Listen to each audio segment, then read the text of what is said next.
Squirrels! So hello, and welcome to another Legend of Runeterra video. My name is Chris, and today we're just going to do a little talk about something that has kind of, I think, plagued this game ever since its creation, really, since it first came out. It actually stemmed from a completely different conversation, and someone asked me on my Twitch stream, go and check out my Twitch stream, link is down below, go and follow, it's completely free. I would very much appreciate it. Anyway, someone asked me in my Twitch stream, how do we stop burn aggro, because it seems like there's some kind of burn aggro deck that is always like tier 1. I can't seem to play in a meta where there isn't some kind of burn deck. Obviously, most recently referring to Ziggs Poppy, right? And I'm sure most of us can kind of agree between that, Pirate aggro, and I mean, this card aggro is kind of in between, I guess. Jinx is obviously a bit burny, but a bit. But, between Pirate aggro and the new burn Bandle aggro, there has been basically a tier 1 burn deck for probably at least like 6 months or something. A very long time. And even before that, there's been plenty of burn decks that have been successful. Obviously, the most notable one was after Bilgewater came out. The insane, like, true burn meta. And that deck got pretty heavily nerfed. But burn has been a problem, right? And it was kind of, how do you stop that from being a problem? And obviously, you can just nerf cards in that deck, which they didn't do for some reason, but they probably should have done if we're all being honest with ourselves. But obviously that would be route 1, right? Nerf those cards. But a secondary thought came to my mind, and that is bigger cards not seeing play. You look at most of the cards in the game that are 6 or more mana, you're mostly going to find pretty bad cards. It's basically a 50-50 whether the card is even remotely playable or complete trash at that point. But I started looking at some of the 6 mana plus cards that came out during this set, and thankfully, like normal, we got a couple that are pretty good. I mean, I'm looking at 2 of them right here. Karina, obviously, is a pretty good finisher for mushrooms. Obviously, mushrooms probably need a bit more support to be, like, truly good, like, really good. But, Karina was a very, very good addition to a kind of mushroom trap deck. And Curious Shellfolk, of course, has seen a lot of play in certain decks, and I'm not sure what tier you would consider the Curious Shellfolk deck, but it's certainly pretty good, particularly in tournaments. And it's a very powerful card. And my point here was that we need more Curious Shellfolks. That I think that this is a good way to help stop people from playing as much aggro without even necessarily needing to nerf aggro. I think we need more Curious Shellfolks and cards like Curious Shellfolks that are a couple things. One, powerful card. It has to be of a certain power level that you're willing to play a bigger card, because Curious Shellfolk is the kind of card that's, gonna win you the game or help win you the game on turns 8 and 9. It's not gonna win you the game on turn 6. It's not an aggro card. But if you play on turn 6, probably by turns 8 and 9, things have happened where you have taken control of the game. That's the point of Curious Shellfolk.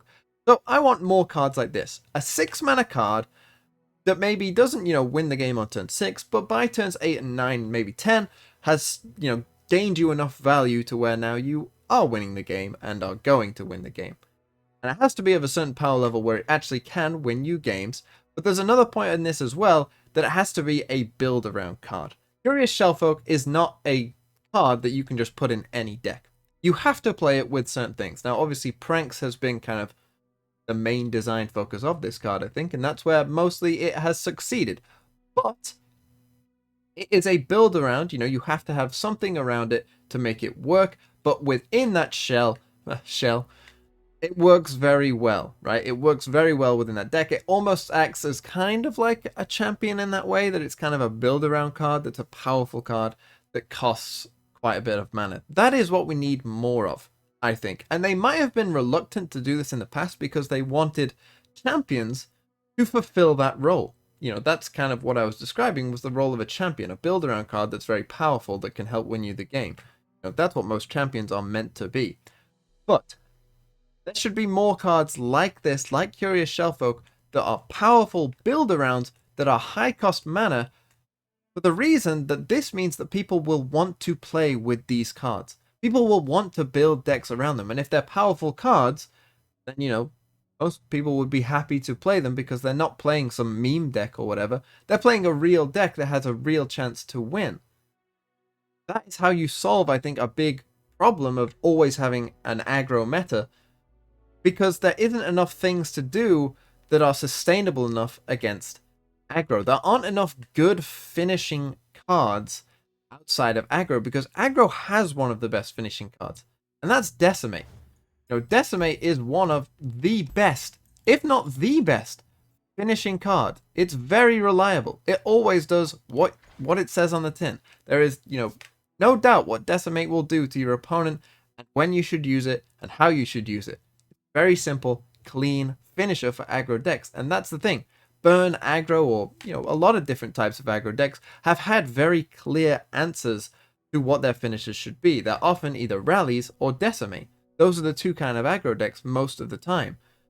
Whereas a lot of other decks I feel like have missed out on that. They haven't got those, powerful bomb finisher cards that can win them games often.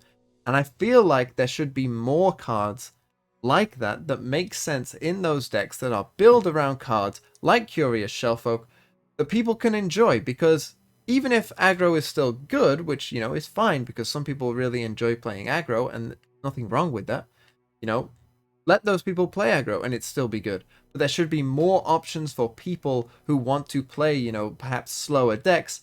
They should have more good options for them as well. That, create these new, different, fun experiences and create variety in the meta. And that is, I think, how you can solve, potentially, I'm not going to call it a full-scale problem with, aggro dominating the game, but, just a minor kind of, it would be more convenient if there maybe was a bit less, burn aggro, and a bit more variety in the game in terms of metas going forward. And you wouldn't even necessarily need to nerf that much to get there either. And that, I think, is an important point, because obviously when things get nerfed, people feel bad that their cards that they enjoyed playing got nerfed. But by doing this, all we're doing is adding new things, new shiny things, that aren't aggro and are perhaps more build around for slower strategies. So that's just my opinion. I'd love to know what you guys think as well. So let me know in the comments. As I said, check out my Twitch stream, and I will see you next time. Have a really nice day.